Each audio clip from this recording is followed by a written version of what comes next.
Ассаляму алейкум, Карлах Шамлар, витаю в эфире телеканала АТР. Вы смотрите информационную программу «Бугунь». В студии работаю я, Гульсум Халилова. Ну и, конечно же, в этом часе с вами будем обсуждать самые актуальные новости, которые непосредственно касаются временно оккупированного Крыма. Я рада представить гостя нашей студии. Это Валерий Клочок, политичный эксперт. Витаю вас. Витаю. Да, давайте начнем, наверное, с самой актуальной новости. Это Илон Маск. Маск сделал то, на что не способны большинство государств мира.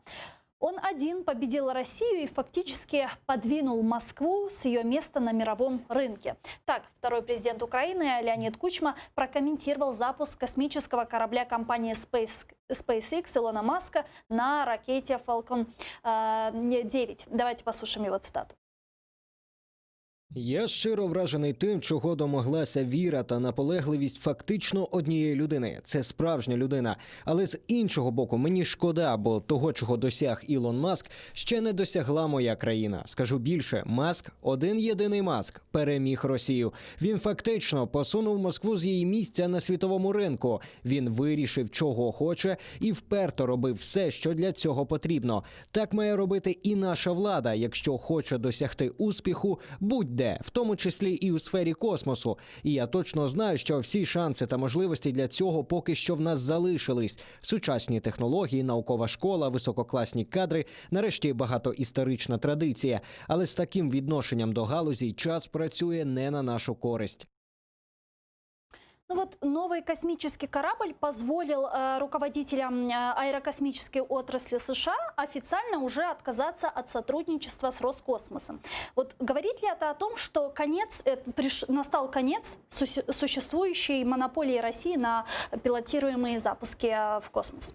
Я не такий вже там великий знавець у космічному будуванні, дослідженні космосу, але мені дуже цікава була ця саме історія, з огляду на те, що це просто цікаво, врешті-решт. Ну, це дуже волнительно було. Це важко пояснити, тому що, ви знаєте, такі дописи були, мовляв, а яким боком Україна до цього всього процесу? Але зацікавленість багатьох моїх друзів, вона була реально непідкупною, вона не потребувала широкого розголосу, бо це дійсно подія непересічна. Тому в цій частині другий президент України, він більш ніж правий, тим паче він ж дотичний до цієї галузі. І я, ознайомлюючись із книжкою Горбуліна, де він детально описує саме перспективи України в частині розширення співпраці з іншими країнами в галузях, і в тому числі космічного будівництва, бо він не лише говорив, він там спирався більше на військову галузь, то я цілком розділяю, що нам треба було б якось трохи рухатися в цьому напрямку. Дійсно, погано, що немає. Але чи стане тепер, чи подолана монополія Росії?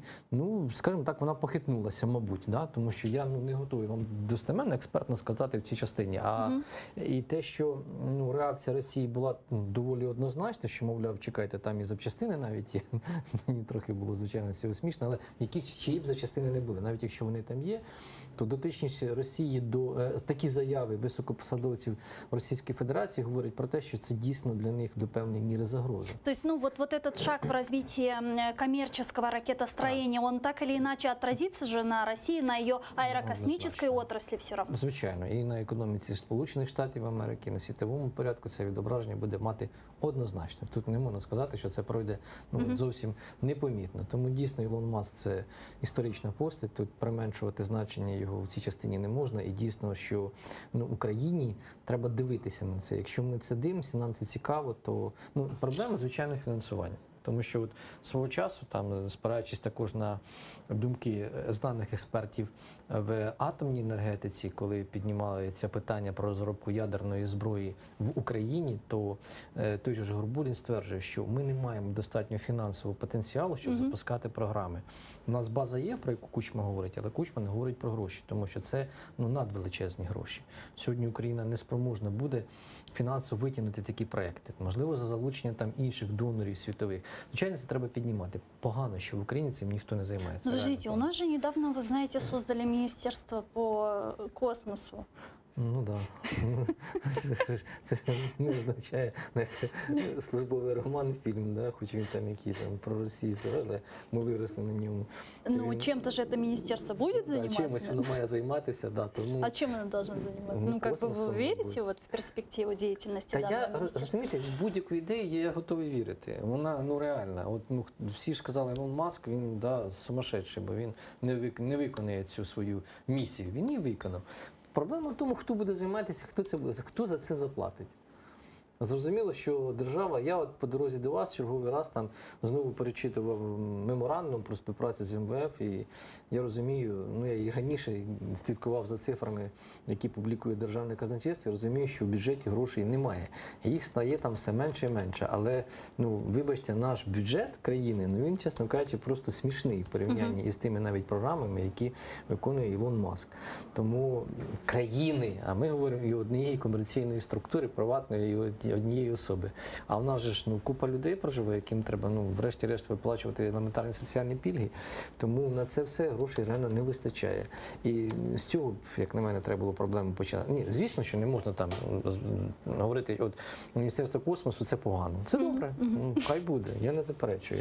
Ще одним портфелем міністерським буде більше, одним голосом в Кабміні буде більше. Хоча зараз проблеми там з цим немає. Уряд же ж не коаліційний. Ну вот если посмотреть на то, что Москву вот отодвинули, да, и если вспомнить период с 1957 по 1988 годы, когда было напряженное такое соперничество в области освоения космоса между Советским Союзом и США, как вы думаете, ну тогда и не только космическая отрасль, Так, да, там ну, было вообще, соперничество, там да. была и гонка вооружений, там даже Холодная была война, да. гонки даже по шахматам были. Да, да. Спасский, Фишер, да, вот не стоим ли мы сейчас на пороге очередной гонки, возможно, в космическом плане, в космической гонке? Мы, Украина? Да, нет, нет. Ви знаєте, бо мені США, Россия, да, в Ну, целом, звичайно. но это же все повлияло и на другие страны в Мені том тут числе. цікаво, де ми знаходимося, тому що от, добре, там відбувається певне перетягування ковдри, хто сильніший, хто ні, це нормально. Така конкуренція має бути здорово присутня. Я в цьому поки що не бачу нічого поганого. Поки космос мирний, так, хоча вже Сполучені Штати Америки заявляють про створення космічних військ і так далі. Такі тези лунають, вони не випадково просочуються у засоби масової інформації, тому цікаво, де ми тут. Бо у нас у цій структурі не видно, на превеликий жаль. Ми маємо один класний літак, мрія, ну реально, унікальний в світі. Ми маємо потенціал, але ми носимося з ним як курка з яйцем. Я розумію, що от знову таки, зважаючи на думку експертів, вони стверджують, не треба будувати другу мрію. Ні, це, ну, неправильно, це зовсім не та історія. Але ми маємо потенціал для розвитку і літакобудування. Ну, мабуть, як стверджує президент другий, він більш дотичний до цієї галузі. І в космічній галузі ми маємо перспективи. Тому я за будь-які напрямки, хто за це буде платити. І війна, звичайно, ну, як протистояння буде, конкуренція буде. Вона завжди була в усі часи, вона нікуди не подівалася. Вона була і 200 років тому, вона і сьогодні залишається. От навіть остання ініціатива Дональда Трампа про скликання Великої Сімки, Да, ми яка поговоримо зазнала об этом поразки, ще. вона вказує на те, що країни дуже обережно ставляться навіть до політики Сполучених Штатів Америки. Вони ж, ну, наприклад, ну, не секрет же протистояння, наприклад, Європи і США. Як використовує сьогодні Сполучені Штати Америки Україну у своїй боротьбі з Росією. Якщо ви будете там якось співпрацювати з Росією, то ми не будемо купувати у вас продукцію, да? Бо у вас там санкції є, у нас санкції по відношенню до Росії. Тобто, ну, на жаль, така велика геополітична карта, вона не завжди до нас ставить поблажлива, так, ситуація, ну, так як і в цій історії. Ну, ми, до певної міри ми розмінна монета. Тому дійсно загострення буде, воно нікуди не подінеться однозначно. Ну вот завершая тему SpaceX, вообще что означает для человечества пилотируемый SpaceX? Мені навіть важко це, ну, передати словами, тому що це, ну, один із прикладів вже був, коли космічний корабель перевернувся з Сполучених Штатів Америки, наша мрія доставляла його, до речі, то це, ну, це дійсно круто, як мінімум, це розуміння того, що літаки, да, ну, на простій моїй мові, в моєму розумінні, літаки будуть літати в космос і повертатися назад. Тобто це фантастика, як на мене. Фантастика, яка стає реальністю. Тому в мене просто захоплення. Я радий, що така людина є на планеті. Ми можемо. Я дивився також і випадково навіть. Знаєте, така десь не те, що доля, і мене привела бути дотичним до цього процесу, в якому плані. Я його дивився наживу. Мені було це дуже захопливо. Дуже. Хоча я там погано розумів, що відбувалося, тому що я не є фахівцем, але сам факт, те, що приватна компанія, реально приватна компанія, це треба ж, ми ж звикли, що це державні програми, де контролюється урядом. Ні, приватна компанія сьогодні займається будівництвом, буде займатися будівництвом якихось апаратів, які будуть літати в космос, повертатися з людьми назад, заселяти Марс, врешті-решт, те, що ми читали в книжках. Ми трохи відстали від того, що прописано в книжках, бо воно там нібито швидше мало бути, але врешті-решт це класно. Так, давайте перейдем к следующим очень важным темам и новостям. Значит, следующее. Чтобы остановить президента России Владимира Путина, западный мир должен пересмотреть Будапештский меморандум 1994 года. Об этом заявил вице-премьер-министр Украины по вопросам реинтеграции временно оккупированных территорий Алексей Резников изданию Atlantic Ocean. Давайте послушаем его.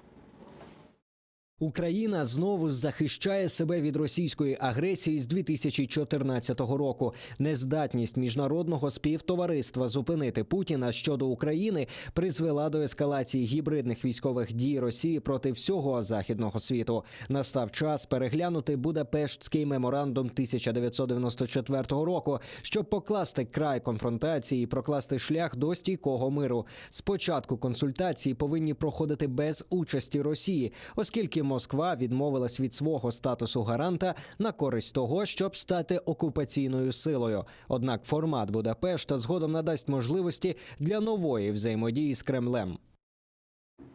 Вообще, зачем пересматривать Будапештский меморандум? Есть подписанты стран этого меморандума, есть Россия, которая нарушила эту договоренность, страны, которые гарантировали нам территориальную целостность. Зачем? По-моєму, задача ясна. Певний скепсис також є, коли така заява звучить і в мене. Тому що до чого переглядати те, що вже прописано. Але справа в тому, що країни Будапештського меморандуму, коли було звернення до них, вони однозначно сказали, що ми не зобов'язані відповідно до цього меморандуму гарантувати вам територіальну цілісність. І вони відійшли від цього процесу. Ми вже з вами в студії неодноразово обговорювали саме історію початку перемовин міжнародних з проблем України. І одним із перших форматів у 2014 році, коли ще не було активної фази бойових дій, але вже відбулася анексія Крима, був Женевський формат. Женева плюс. І там якраз і були присутні окремі, один із учасників цього Будапештського меморандуму, Сполучені Штати Америки, які врешті-решт вийшли з нього, і вони вказали нам, що це не їх проблема, це проблема Європейського Союзу. Нехай Європейський Союз з цим розбирається. Такої офіційної заяви знайти важко, я її спробував шукати, де була б якась конкретна позиція Сполучених Штатів Америки. Я просто теж такого не слышала. Те, що я зробив для себе як аналіз, розумієте? А як могли вони таке заявити, як страна, яка підписала і гарантувала?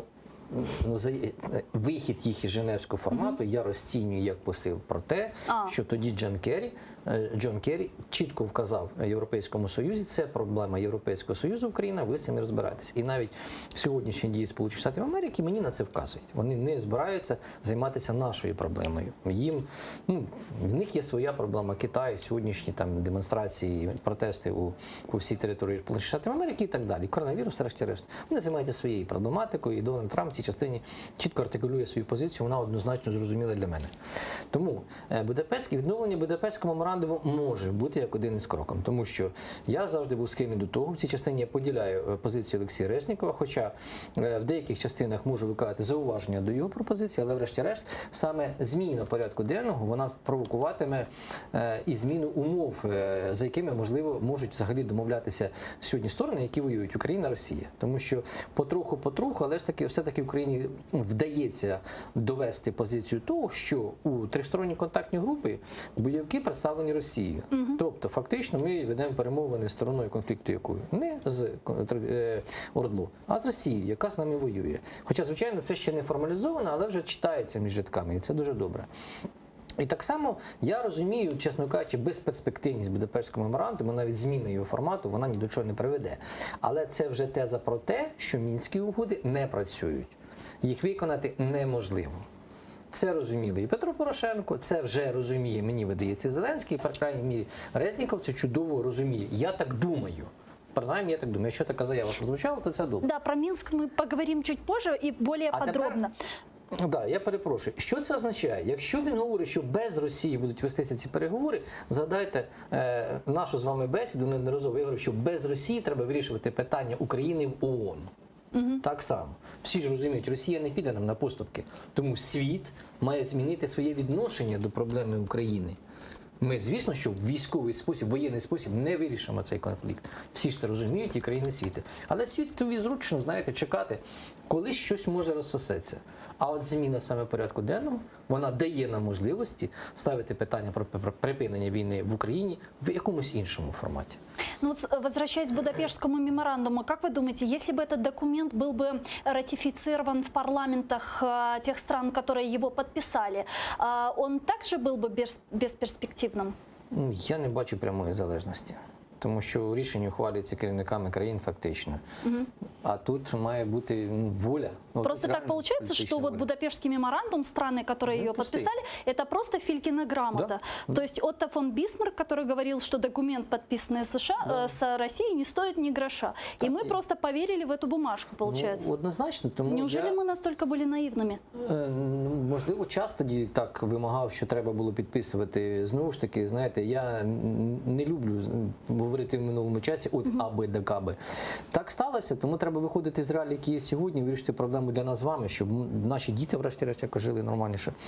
А ситуація така, що да, дійсно сьогодні треба втягувати в процес цей. От для чого цей посил робиться? Втягнути в процес Великобританію і Сполучені Штати Америки, які фактично відмовилися від цього. Вони ж не дотичні до цього процесу. А что нужно сделать для того, чтобы все-таки их привлечь Соединенные Штаты и Великобританию? Перша заява, перегляд Будапештського меморандуму, вони мають, це має бути офіційне звернення, вони мають відповісти. Если я не ошибаюсь, в документе Будапештского меморандума там либо 4-м, либо 6-м пунктом идет созвание консультативного совета. То есть должна создаться группа, которая будет консультироваться в случае, если будет нарушение территориальной целостности Украины. Я То есть там є такий пункт? Глибоко вам зараз не скажу, так, але сама ідея скликати будь-яку там робочу групу, що завгодно, да, яка поставила б на порядок денний можливість відновлення чи перегляду Будапештського меморандуму, зовсім по-іншому звучить навіть в ЗМІ. Навіть учасники цього процесу вже інші. Не просто Європейський Союз, а ще й інші країни, які нам, ми так думаємо, повинні гарантувати територіальну цілісність. Вони так не думають. Але треба їх спонукати до того, що вони так думали. Тобто їх треба змусити думати про те, що вони є відповідальними за те, Тут що же даже відбулося. дело не в думать. Думать там можно много о чем, но просто есть документ, который они подписали. Вони Да? його прокоментували, що вони не вбачають у ньому їх обов'язок слідкувати за територіальною цілісністю України. Такий їх коментар був. Вот вы говорили про Россию, да, которую привлечь так или иначе не удастся сюда. Так. Но ведь речь идет не только о каком-то переговорном формате, где бы участвовала Россия и сидела бы за столом, да, ведь речь идет, возможно, о создании группы стран, которые бы собрались и выработали какую-то стратегию, дорожную карту по усилению и давлению механизма на Российскую Федерацию, в результате чего все-таки вынудить ее сесть за этот стол. В Гааге, например. Не факт, що Гаага допоможе. За великим рахунком, давайте повернемося до того єдиного формату, який сьогодні є. Це тристоронній контакт, перепрошую, нормандський формат. Франція, Німеччина, Україна, Росія. Сьогодні Франція і Німеччина, які нібито представляють весь Європейський Союз, насправді вони його не представляють. Давайте скажемо щиро. Тому що формально якісь перемовини можуть відбуватися раз чи два в рік, а потім відбувається зовсім інша співпраця з Російською Федерацією. Цих країн і країн Європейського Союзу. Тобто ми мусимо усвідомити, що країни, які сьогодні ми посадили за стіл переговорів, як ви кажете, що вони якось впливають на процес. Не впливають вони на нього. Ні, вони не впливають, щоб все так залишалося, як є.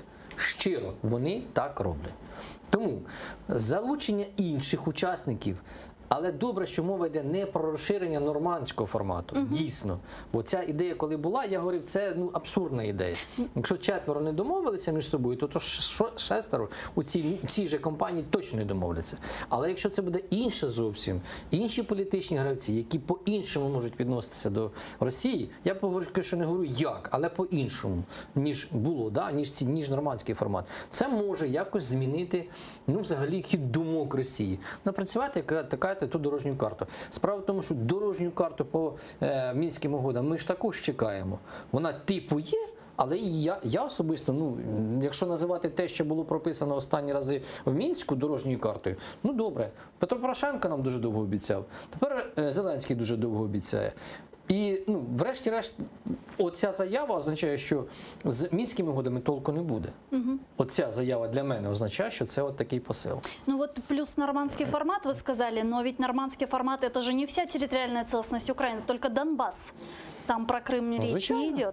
Так, звичайно, однозначно. Тому я ж не знаю, як вони ставлять порядок денний формування. От як. Якщо Росія однозначно стверджує, а вона в будь-який спосіб намагається легітимізувати сьогодні Крим, то, знову ж таки, я можу лише радити, так, але що за цим стоїть, я поки що не розумію.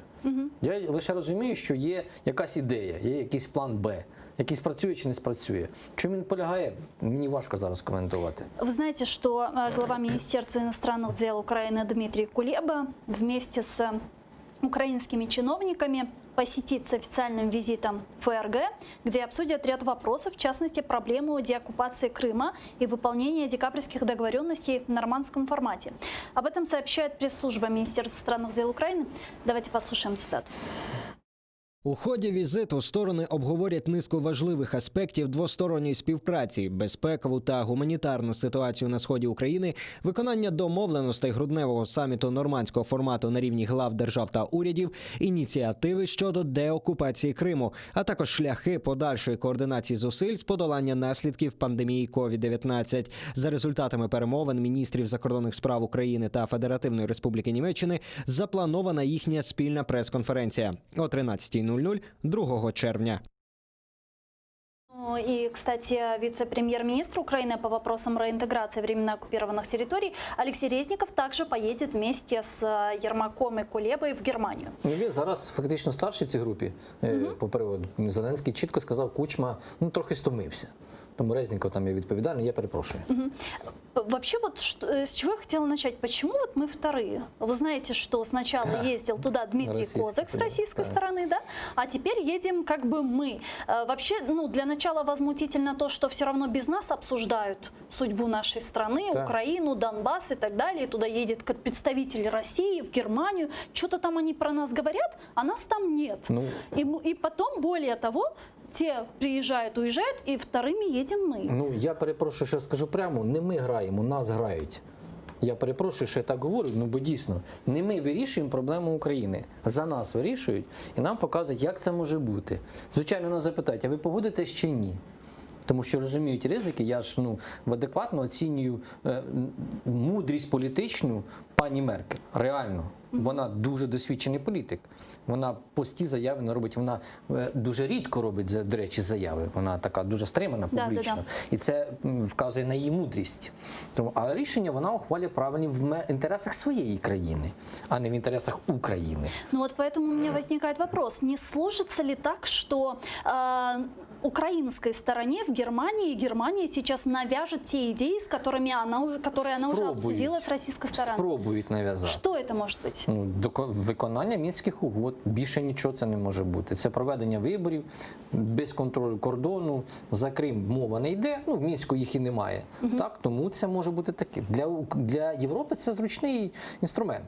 Тим паче, тут же є таке поле для маневру в Ангели Меркель, саме наша децентралізація, яка сьогодні так активно обговорюється знову, з новою силою, але ми не розуміємо, як вона завершиться. Тому що фактично документу остаточного, а це зміни до Конституції, поки що я не бачу. На рівні розмов, домислів і все решта. В чому вона буде заключатися? Як змінять виборчий кодекс? Який буде територіальний устрій країни? Оце є найголовніше. Можуть схиляти до цього. Тому я так думаю, що вже є там певний напрацьований план який могли там неформально погодити, і в тому числі після візиту Козака до Ангели Меркель, які будуть далі обговорити з Україною. Це продовження роботи нормандського формату. Але от заява попереду про Будапештський меморандум, вона могла вказувати на те, що ми, мовляв, звернемося. Ну, звертайтеся, знаєте, в цій частині, знову ж таки, якоїсь швидкої реакції очікувати не такої конкретно. Ой, ми злякались, да, там Німеччина і Франція скажуть, ні, я в цьому не маю ніяких ілюзій, просто цей процес треба паралельно було б рухати набагато раніше. А розуміючи, через фактично 6 місяців після відновлення нормандського формату, що нормандський формат не працює, і така заява пролунала, але дотягують цю ситуацію разом уже цієї зустрічі, то є розуміння у Резнікова, тому що я його трохи знаю, він доволі розумний юрист, знаний юрист, і він розуміє такі речі, тому можливо, я сподіваюся, але ж він виконує команду Зеленського, не може він їхати без його директив. Можливо, щось буде змінюватися, але дійсно, ми ж розуміємо, що в цих перемовинах, з самого початку не було Криму, тому Будапештський меморандум, тут який порядок денний буде стати, чи там також Криму не буде? Знаєте, хотілося б запитати. В нормандському це однозначно, що там немає питання. Тобто нас будуть або нагинати, що ви давайте проводьте вибори без контролю кордону, без нічого, и завершуйте всю цю історію. Так, в нормандському. Ну, інші умови ж не продукує нормандський формат. Ну, слушайте, первый пункт Минских соглашений – это прекращение огня на Востоке. Вибачте, ну и что? И огонь не прекращается. Понятно, что Россия будет настаивать на выполнении Минских соглашений именно в таком виде, в котором именно они интерпретируют. Все наоборот, не так, как положено. Чекайте, С демилитаризацией. Справа в тому, що якщо читати Мінські угоди, то вони виписані так, як виписані. Вони виписані на користь Росії, а не на користь Україні. Ну, давайте скажемо щиро. Ми намагаємося якось це все діло перекроїти. Головна вимога Росії – це прямі перемовини із бойовиками і внесення змін до Конституції. Це головна вимога. Про кордон – це питання вже 10-те навіть. От ми чомусь собі забили, що і це постійно у нас на устах, що, мовляв, от як же ми проведемо вибори без контролю кордону?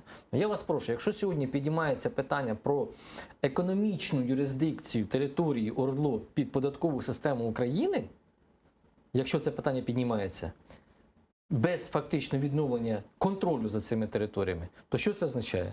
Це означає придністровський варіант, розумієте? Тобто, ми ж дорослі люди, всі розуміємо, про що мова йде. Ну, і плюс... Це з нашої сторони заява була. Ми ж мусимо збирати податки, щоб платити пенсії тим, хто там не під контролем території. Ну, то що ж, так можемо і вибори провести. Розумієте? Тобто це все накладається одне на одне. Там еще же история в том, что даже если мы установим контроль над своими границами, демилитаризуем территорию и так далее, что то нереально можно ли, можно ли вообще там проводить выборы, может, нужно какое-то количество времени, после которого нужно проводить выборы, потому что люди находились под пророссийской пропагандой. Місія ОБСЄ – це притча в язицях в розумінні сьогодні української влади, яка зможе провести моніторинг виборів і встановить істину. ОБСЕ, которая в большей степени финансируется Россией. А це ж не важно.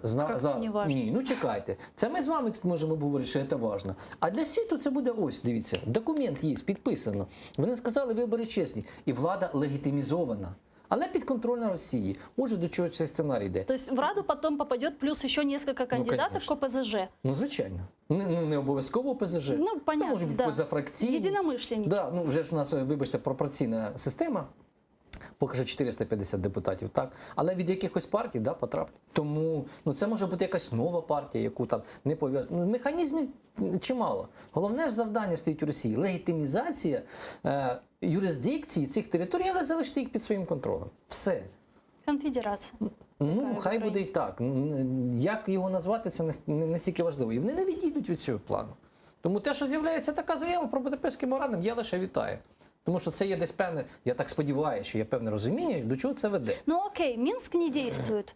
Что делать? Нужно выходить с Минска? Ну, я б піднімав би це питання в ООН все-таки. Ну, якщо ми граємо за правилами, так, в геополітиці, а все-таки правил треба дотримуватись, тому що порушення світового порядку – це дуже небезпечна штука. Не випадково ж після Другої світової війни зібрали організації, сказали всі країни, що давайте ми якісь правила напрацюємо, бо треба всім жити. Вони покликані це питання вирішувати. Якщо ви не можете, ну реально керівництво ООН, да, ви не готові це питання піднімати, актуалізувати, вирішувати, тоді треба вирішувати ці інституцією, змінювати її статут, змінювати її порядок роботи. Можливо, створювати нову інституцію, яка б дійсно відповідала б за безпеку країн світу, за територіальну цілісність. Тому що Будапештські меморандуми вони не гарантують територіальної цілісності. Територіальну цілісність гарантує Радбез ООН. Але він свої функції не виконує. От чого це питання? Можливо, навіть питання Будапештського меморандуму піднімати в ООН. Звичайно, що це не юрисдикція ООН, але разом з тим треба шукати шляхи. Тобто шукати, ми ж давайте згадаємо все-таки нормандський формат. Його ж не було, правда? Ну, за визначенням. Це ж Да. ніяка не... Ну, Це його взяли і понятно. придумали. Да. Да. От просто зібрали з країн. Ну, реально так же ж і вийшло. А потім ще цей документ ратифікували в ООН, в Організації Об'єднаних Націй. Тобто Мінські угоди – це фактично документ міжнародний. Його до певної міри деякі юристи і міжнародники так і називають. Він визнаний ООН. Його треба виконувати. А Україна не виконує. А от там прописано чітко: змініть Конституцію. Розумієте? Це ж прописано. А ми кажемо на чорне-біле. Я зараз не вигрожую Росії. Ні, Боже збав. Просто я констатую той факт, що було прописано з самого початку. Ця міна була закладена в 2015 році. Вона вибухнула у серпні місяці 2015 року, 31 серпня, коли під Верховною Радою загинули нацгвардійці. Чому загинули? Ну ж не випадково. Ми таку саму міну несемо на липень місяць, коли закон про децентралізацію будуть вносити до парламенту. Є ж обов'язок внести. От що ми будемо в Конституції змінювати? Як ми будемо ділити Україну знову? Фактично нас заставляють зараз ділити Україну. Ідея децентралізації, вона добра, але не в умовах війни. Вот мы говорили про Минск еще с нашим гостем, который был недавно у нас в эфире, Леонид Емец, народный депутат 7-8 созыва, и он был еще членом украинской делегации в Парламентской ассамблее Совета Европы. Ну, собственно, мы говорили про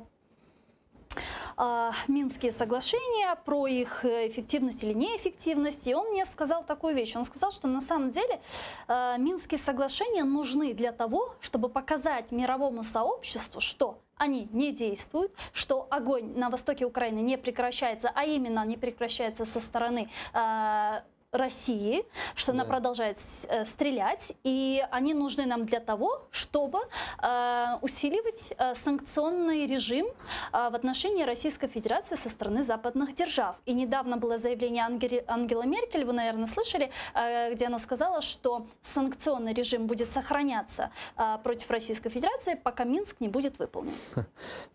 З усім погоджуюсь. Да? Ну, це буде завжди вічність. Тому що давайте згадаємо, коли були підписані Мінські угоди 2. Початок 2015 року. За великим рахунком Мінські угоди прописані були на 2015 рік. Впродовж одного календарного року, 15-го, все мало припинитися. Все. Ми вже 16-й, 17-й. Уже скільки років треба світу доводити, що Мінські угоди не працюють. Ну, значит, санкций недостаточно. Чому? Достатні. А яка... Ну, если они не вынуждают Россию прекратить войну. А яке завдання санкцій було? Припинити війну, стримати агресію. Вони стримали. Вони до певної міри стримують агресію. Цього важко заперечувати. Ну, дійсно. Але вони не вирішують питання припинення війни. Санкцій. Тобто, ну, ми мусимо відділити насіння від пліви, щоб ми розуміли. Де санкції, а де припинення війни? Санкції – це як один із похідних. Тим паче, ще раз повторюю, Сполучені Штати Америки санкційну політику використовують в своїх цілях постійно. Мені показовим було включення одного із, ну не посадовців, але поважних експертів українського походження американця, який говорив, буде Німеччина продавати сіменси в Крим, ми нічого не будемо в неї купувати. Розумієте? Не буде продавати. Ну, логічно, да? Ну, і... Але ж на першому місці в них стоїть свій економічний інтерес. Ну і Северним потоком-2 то ж саме. Та сама історія. Да. Але ж свій економічний інтерес, не Україна. Ну давайте скажемо щиро. Тому в Мінську я з Ємцем в усіх частинах погоджуюся. Я лише і в одному. Скільки ще треба показувати світу, що в Мінські угоди, ну, вони не працюють. Може... Вони як? Давайте скажемо чесно. Вони запрацюють, якщо ми їх виконаємо, але ми реально втрачаємо територіальну цілісність. Нам треба визнати, що ми будуємо кордон по лінії розмежування сьогодні. Реально. А ми його будуємо. Реально ми його будуємо. Оце у нас новий кордон. Так? Оці території будуть називатися, да, Україною, але якоюсь там частиною цікавою. За Крим ми забули, оце Мінськ. Все. Тобто ми на це погоджуємося. Ну, ми ж фактично підписались, ми ж на це погодилися. Тому я не розумію цієї зараз гри. Або вже йдіть грайте до кінця, да, от, змінюйте Конституцію, все. Але ви ж розумієте ризики. Тому запитання, чому підписувалися тоді в 2015 році? Щоб припинити гарячу фазу війни. Припинили, показали, не працює. Чому далі не йдете? Тому що зараз всіх все влаштовує, за великим рахунком. Ну а Россия не прекращает свои маневры тем временем. И вот мы говорили сейчас про Крым, да, вы знаете, что сейчас на территории Крыма очень сложная ситуация с водой, потому что, да, Украина перекрыла Северокрымский канал. Председатель Меджлиса Рифат Чубаров в интервью изданию «Апостроф» рассказал, на что может пойти Путин, чтобы заставить Киев дать воду в Крым. И вот что он сказал. Путіну прямо аж свербить і горить від потреби якимось чином продемонструвати росіянам, що він залишається таким же успішним, таким же мачо, яким він себе показав 2014-му. Для цього, виходячи з його попередніх дій і характеру, він буде шукати якусь ситуацію, створювати якусь подію. Жодне завдання всередині Росії Путін не здатен вирішити, бо, як показали обставини останніх 3 місяців, у нього майже немає команди. Вертикаль, яку він вибудовував останні роки і якою дуже хвалився, чомусь не спрацювала у сфері охорони здоров'я населення, забезпечені необхідним у складних умовах. Тож йому лишається якась зовнішня афера. Внешняя афера, сказал Рифат Чубаров. На что может пойти Россия ради воды? Ну, знову ж таки, домислів багато, ще ж треба задати і падіння рейтингу Путіна, доволі суттєве.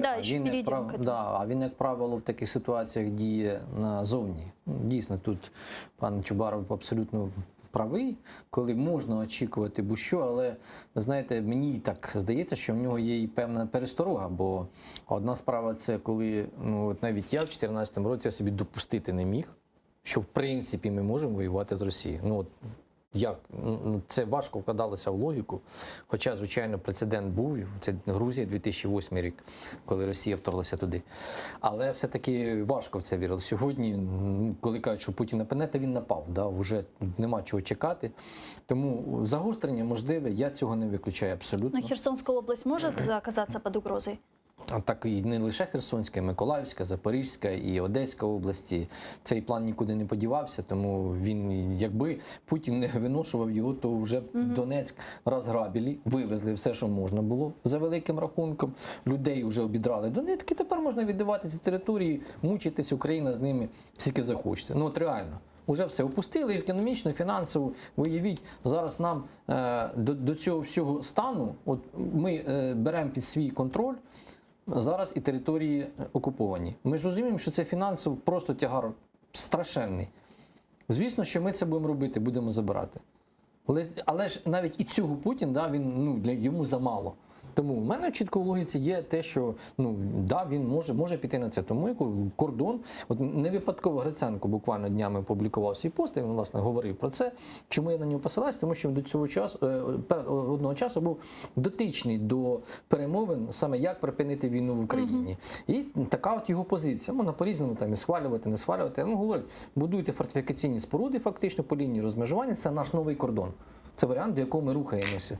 Нас змушують до цього рухатися. Ми ж не контролюємо ту територію. Що там відбувається, ми ж не знаємо.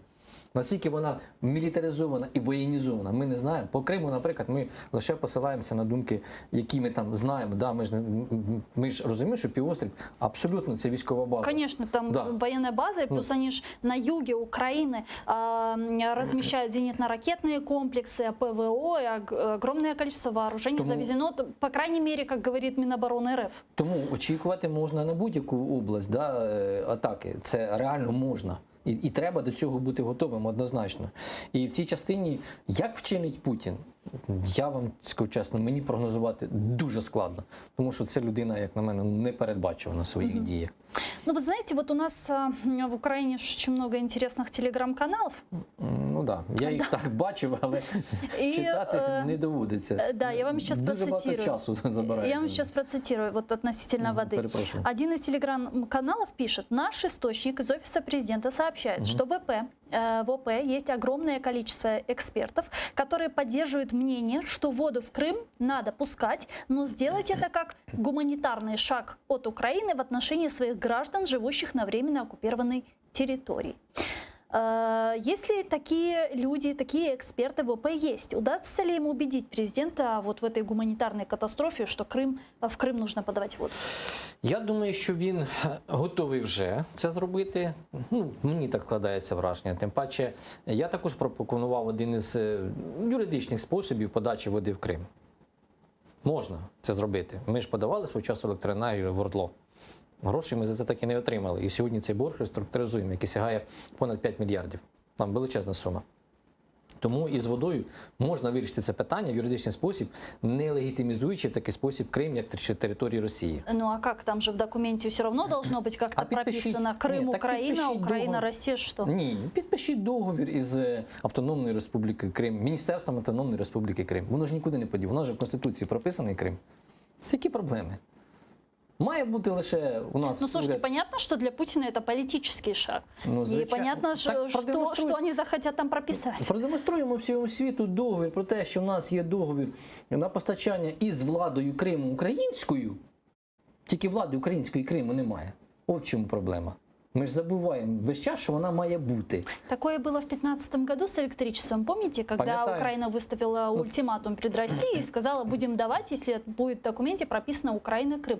Не согласилась же Россия. Так, Помните? ну, для И чого вам электричество Росія? Для прекратилось. чого Росія? Росія не потрібна в цьому процесі. Я вас прошу, Росію ніхто запитувати не буде. Наш Крим, і ми складаємо договір із владою Криму, українською владою Криму, не з російською. Все. І питання вирішене, і юридично ви віддали туди воду. Але ж про це мовчать. Звичайно, що на цьому питанні дуже багато політики, однозначно. Конечно. Ну а какая ваша позиция? Нужно подавать воду в Крым, нет? Якщо юридично зробити так, як я говорю, можна подавати.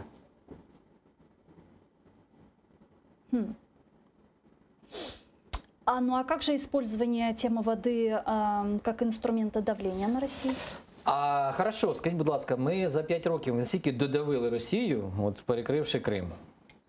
От я поступального руху Ну, не подождите, бачу. блокада Крыма, вода – это огромные материальные убытки для России. Так, я не заперечую. Ну, поки що за ці роки вона не зазнала такого, не дійшла до того стану, щоб сказати, що ми відмовляємося від цих територій.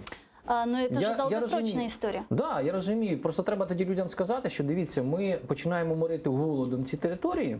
Ну, повинна реально Україна це сказати. На найближчі там 10-15 років чи 20, да, і ми очікуємо. І це наш план. Подождите, почему морите голодом? Ну, хорошо, Ну, справою. у нас есть Женевская конвенция, согласно которой ответственность за оккупированную территорию полностью возлагается на страну-оккупанта. Ну, хорошо, я ж не заперечую цього. Нехай буде. Просто ми маємо бути розумні і гарні. От і все. Якщо ми хочемо бути лише розумними, тоді треба відмовитися від цього питання. Якщо воно піднімається на сьогоднішній день, значить воно якось може допомогти нам в вирішенні проблем. Но вот если вот поднимается этот вопрос, вот вам не кажется, что это вот проверка на реакцию общества? Вот тезисы, которые звучали из уст парламентариев украинских, да, Давида Арахамии, там, Чому не Камельчука. кажуть? Це однозначно так і є. Це однозначно так і є. Просто ми ж починаємо з того, що почали програму. Немає на сьогоднішній день напрацьований програм. Ви мене запитаєте, я говорю, можна. Врегулювати можна, да. А Женевська? Є Женевська, да, і вони повинні. Та ні, не питання, можна. Просто от, в кожному, а як би я зробив? Да, юридично врегулювати питання можна дати, я як гуманітарій виступаю. Я ж розумію щиро, що, ще раз кажу, по Криму жодних перемовин немає. Ну, жодних. Ну, давайте скажемо щиро. Якби мені сказали, от президент вийшов і сказав, ми починаємо блокаду Криму для того, щоб заморити Росію в дошку, вибачте, і ми знаємо, що за 15 років Крим повернеться. Оце наш план. Тому що світ про це мовчить. Тишина? Нема ж такої заяви, розумієте? Тому одна справа я це говорю, а інша справа, коли будується це державницька політика в цій частині. А вона, на жаль, відсутня. А якщо вона є, то вона недостатня мені, наприклад, для того, щоб мені зрозуміти, як ми це будемо робити. Бо ми нібито і не віддаємо, і не забираємо. Розумієте? Не віддаємо і не забираємо. Ще один момент, знову ж таки, ухвалюється рішення зміни до Конституції, надається повна автономія кримським татарам, як титульній нації. Вони створюють свою державу, на території Криму і співпрацюють із владою України. Вирішення проблеми? Вирішення проблеми. Но почему-то на это не идут. Ну от знову питання. Ви скажете, а Женевська конвенція? Добре, а влада Криму? Законна країни Криму, розумієте? Скажуть мені, та чекай, зараз Турція почне пред'являти свої претензії на Крим. Та я не заперечую, ризики будуть завжди. Але, ви знаєте, ми фактично в цій історії, мені видається так, що влада змирилася з тим, що Крим віджали, і от стільки років фактично нічого не робить. Давайте скажемо правду. Не хочется, конечно, в это верить. Давайте вот вы упоминали G7. Давайте вот вернемся к этой новости. Президент США Дональд Трамп решил отложить проведение саммита G7 с июня на сентябрь и планирует пригласить на него еще несколько стран, в том числе и Россию. Давайте послушаем. Я відкладаю його, тому що я не відчуваю, що Велика Сімка належним чином представляє те, що відбувається у світі. Це дуже застаріла група країн. Ну, а с нами сейчас на прямой связи Ігор Тишкевич, експерт Українського інституту майбутнього. Вітаю вас. Добрый вечер. Да, добрый вечер. Ну, только что вы услышали новость, заявление Дональда Трампа, который решил отложить проведение G7 с июня и планирует туда пригласить Россию. Зачем ему Путин? Но для Дональда Трампа вопрос, зачем ему G7 и в каком формате? Потому что у него сейчас достаточно горячая пора, а именно выборы, плюс это все накладывается на пандемию, то есть накладывается на мировой экономический кризис. Соответственно, задача Трампа, с одной стороны, показать эффективность своей внешней политики именно на внутреннем поле, а с другой стороны, выйти в том числе на новые контуры взаимодействия с ключевыми игроками. Если говорить, например, по Российской Федерации, то Трамп не отказался от идеи определенного обмена уступками или определенно большой сделки.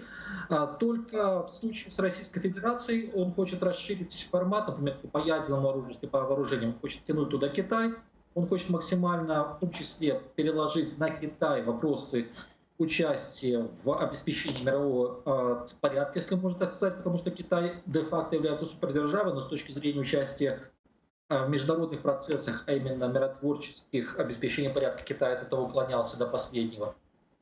И при этом Трамп хочет на определенном моменте сохранить Россию именно в статусе, пусть даже не глобального, но хотя бы регионального большого игрока, не допуская окончательное усиление Китая именно в регионе. Потому что вопрос не только Российской Федерации, вопрос не только Украины, вопрос Средней Азии, где идет достаточно большая пикировка и мерение силами. Соединенные Штаты там не присутствуют, но пока что там идет перетягивание каната между РФ и Китайской Народной Республикой. Есть вопрос Ирана, есть вопрос Корейской Народно-Демократической Республики. То есть достаточно много площадок, по которым Трамп видит, что в принципе Россия может, как ему кажется, быть конструктивной для продвижения, в том числе американских интересов. Ну вот скажите, правильно ли я понимаю, что для того, чтобы вернуть Россию в G7, нужно согласие всех стран-участников этого формата?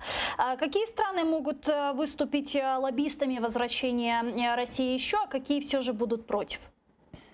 Но я бы не говорил, что это так необходимо. То есть для полноценного участия, да, но никто не отменяет, как, например, специально приглашенный гость, никто не отменяет, как ограниченная делегация для консультаций и так далее. Но, по крайней мере, по состоянию на сегодня мы знаем, что не против расширения диалога Германия, не против будет Франция, тем более, что господин Макрон, он анонсировал свою новую политику. В отношении Российской Федерации, в принципе, они будут пытаться стать более активными. И это как минимум из тех государств, от которых мы в той или иной мере зависим. По остальным, тут очень большой вопрос, хотя, с другой стороны, тоже позиция Японии, она может вызывать достаточно много вопросов. А какая может быть позиция Путина? Вот ему, что будет означать для него лично возвращение в G7? На данный момент это просто демонстрация якобы победы, как Путин говорит, здравого смысла, реал-политик. Это достаточно хороший шаг для продолжения диалога, для продвижения своей линии, что хорошо, давайте так. Кризис, где Российская Федерация влезла, где Российская Федерация является таким катализатором негативных процессов, это отдельно, вот, хорошая роль России – это отдельно. Давайте рассматривать эти вещи по отдельности, а не комплексно.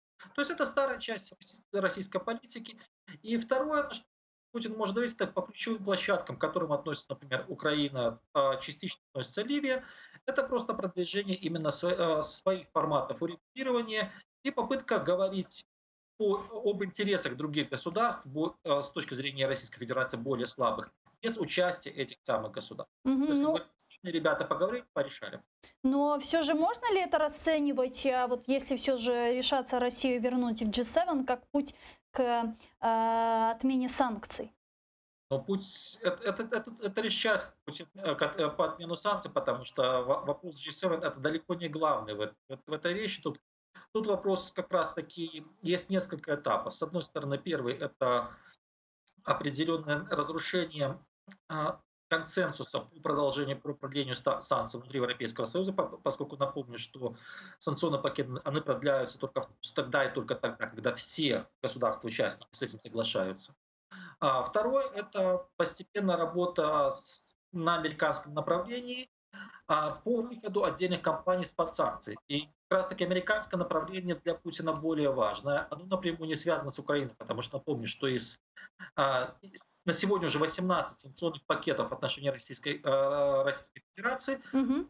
только 2 пакета касаются Украины. И для России есть еще одна очень важная тема, которая в украинском медиа практически не присутствует. Это так называемые санкции Минторга. То есть это экспортный контроль и ограничения. То есть мы не привыкли их называть санкциями, но фактически это либо запрет на любые сделки с компаниями, которые попадают в черный список, либо так называемый жесткий контроль над этими сделками. Это значит постоянный аудит и необходимость отчитываться о всех материальных и нематериальных ресурсах, которые ты передаешь либо получаешь. Но на такое, как правило, мало кто идет. И для России очень важно вывести ключевые свои компании из-под технологических ограничений именно санкций Минторга. Но если говорить о санкциях казначейства, то, в принципе, по некоторым направлениям Российская Федерация неплохо сработала, как, например, в кейсе с Дерибаской через инструмент General License, это инструмент исключений, которые работали, по крайней мере, в отношении компании Дерибаски весь год, пока окончательно не были сняты санкции. Поэтому для России ключевой все-таки это санкции Соединенных Штатов Америки, и тут просто необходимо для Путина в определенном этапе подыгрывать Трампу, по крайней мере, вот в вопросах G7 и так далее, говорить хорошие вещи, что мы готовы к диалогу для того, чтобы постепенно подводить к как раз-таки Мгм. уменьшению санкционного списка. Спасибо большое. Егор Ташкевич, експерт Українського інституту майбутнього, був з нами на прямому зв'язку. Дякую вам. Дякую. Чего добивается Трамп? Зачем ему Путин на G7? Ну, справа в тому, що основна проблема в Трампа на сьогоднішній день – це протестні акції, звичайно, плюс ще вибори, які відбудуться в листопаді. Тому, можливо, він веде якусь свою гру. Знову ж таки, мені важко тут прогнозувати, тому що неординарність Трампа, вона вказує на те, що очікувати від нього можна будь-що завгодно. Але те, що він намагається повернути Росію до G8 фактично, це ж не нова ідея його. Вона лунала і в минулому році, і в позаминулому році. Тому Но пока что ему это не удавалось. Да, для Трампа, я так думаю, що це швидше, знаєте, хід зробити зі свого, не можна сказати, що Путін для нього ворог. Я б так не назвав би, він для нього швидше конкурент на геополітичній карті, щоб ближче його розуміти, ближче з ним спілкуватися і, можливо, десь все-таки корелювати свої дії разом із діями президента Росії. Знову ж таки, цинічний розрахунок, не більше, тим паче Трамп, попри його скандальність, він все-таки показує доволі непогані свої позиції в управлінні Сполученими Штатами Америки. Я б не пов'язав би саме там з якимись промахами, наприклад, саме Трампа сьогоднішні акції протесту, тому що вони більше, як на мене, викликані саме коронавірусом, кризою, яка пов'язана з цією пандемією. А Трамп має великі шанси на перемогу. Звичайно, що існуючих позицій йому недостатньо, тому я пов'язую, власне, тут швидше з виборами. Тим паче, перепрошую, саме ці протести, вони також вказують на те, що йому треба дійсно обговорити політику, якісь там намалювати свої... Тим паче, він, бачите, він ж почувається нібито таким заправілий, да, в оцих всіх зборищах. Вот вы сегодня вспоминали про новые рейтинги Путина. Я вот хочу Так. обсудить еще этот вопрос. Рейтинг доверия к президенту России Владимиру Путину опустился до 25%. Это данные опроса Левада-центра, проведенного 22-24 мая, ноябре 2017 года. Рейтинг доверия Путину составлял 59%, в марте 2019 года 41%, еще в январе 2020 года Путину доверяло 35% россиян, в апреле 28%, а вот сейчас 25%. С нами сейчас на прямой связи Александр Подробинник, журналист. Здравствуйте. Добрый день. Ну вот по последним данным Левада-центра рейтинг одобрения деятельности Путина на посту президента опустился до вот рекордного минимума. Почему, с чем вы это связываете? Вы знаете, для меня вот довольно удивительно, насколько в других странах серьезно относятся к тем цифрам, которые дают рейтинговые социологические агентства. Ну, здесь в России все совсем не так. Никто серьезно к этим цифрам относиться не может. И я думаю, что за все время президентства господина Путина его рейтинг вряд ли когда-либо превышал 18-20%. Вот это по личным ощущениям. Что на самом деле происходит, никто не знает, потому что социологические службы также зависимы от государства, как и, скажем, федеральное телевидение. Они находятся в административной зависимости, финансовой зависимости. И говорить о том, что эти цифры вдруг упал его рейтинг, я не вижу оснований. И, скорее всего, некоторая политическая игра, когда надо показать, что у него рейтинг сейчас низкий, а потом, скажем, каких-то событий, допустим, после парада, после голосования по поправкам в Конституцию, и у него рейтинг поднимется. Все это имитирует живую политическую жизнь, но это не более чем имитация. Ну, я с вами согласилась, потому что вот по последним данным Левада-центра якобы рейтинги упали до исторического минимума, и в это же время количество людей, которые одобряют и готовы, и согласны на обнуление сроков Путина, почему-то увеличивается по рейтингам. Такая непонятно. Слушайте, это все абсолютная чехарда. И они иногда сами не знают, как правильно говорить, какое одно агентство может дать одну цифру, другое другую. Там идет внутреннее несогласование иногда. Возможен вариант такой, что почувствовав некоторое ослабление позиций чьих-то, социологические агентства дают те или иные цифры. Да? Они могут снизить рейтинг одного, поднять рейтинг другого. Это внутриполитическая игра. Но к настоящей социологии это никакого отношения не имеет. Ну вот, вы знаете, ситуация такая же, как, например, была в 1991 году, когда в марте месяце состоялся референдум о продлении СССР. И тогда при 80% явке 78% высказались за сохранение Советского Союза. А в конце года Советский Союз распался, и ни один человек не вышел его защищать. Понимаете? Это нереальные цифры. Нельзя исходить из этих цифр, как и строить на этом какие-то политические прогнозы или тем более политические планы. Спасибо вам большое. Спасибо, что подключились к нашему эфиру. Журналист Александр Подробинник был с нами на прямой связи. Вы также со скепсисом относитесь к рейтингам Левада-центра? Ну, я не знаю цю соціологічну групу достеменно, знаєте, наскільки, щоб там судити, наскільки це там у них достовірні дані чи ні, але у нас, наприклад, то до соціологічних досліджень відносяться дуже серйозно. Тому що і разом з тим, якщо навіть допустити, що ці дослідження, вони підтасовані, не сфабриковані, але підігнані, то вони підганяються правильно під якусь історію. Тобто вони вказують на те, що все-таки дія Путіна має відбутися. Яка вона? Ми з вами провели. Ми не знаємо поки що. Це дуже складно. Я не думаю, що це заради параду, да, йому опускали так рейтинг. Значить, йому треба чимось буде мотивувати свою дію. Я не виключаю, що, наприклад, соціологи можуть бути інструментом у великій політичній грі для когось. Бо, наприклад, у нас, коли в минулому році публікували соціологічні дослідження і такий високий рейтинг у Зеленського, мені там на перший погляд і колегам не вірилось, да, в цьому. А вибори показали, що, що дані правдиві. Тому да, у нас і екзит-поли, в принципі, не очень разнились. Да, тому я так би не відкидав би, що Левада та центри там повністю фабрикує ці дані. Десь вони, мабуть, близькі до істини. Тим паче, рівень довіри – це ще не рівень готовності виборця голосувати за кандидата. Це трохи різні речі.